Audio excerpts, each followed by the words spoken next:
Haizea, euria, kaskabarra, hau da ipar-mendebaldeko denboraleak ekarri diguna.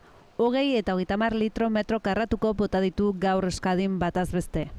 Txarra benetan, baina bueno.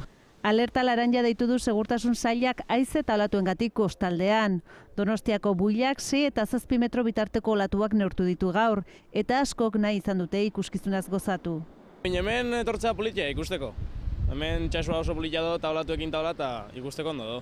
Piskat olatuek ikustea. Haize bortitza dabil gaur, Karrantzan 120 kilometro orduko ufadak egon dira, Jaizkibelen 118 kilometro ordukoak, eta Araban zertxobait gutxiagokoak, 36 kilometro ordukoak Iturrietan. Bai, hola, piskat errenka okertuta, bueno, poliki, ondo. Asko izan dira denboralearen irudiak hartu nahi izan dituztenak, hauek eitb.comeko erabiltzaileek bidalitakoak, Zokoan, Deban eta Donostian hartutako irudiak dira. Bihar eguraldiak hobera egingo du eta abisu horia deitu dute.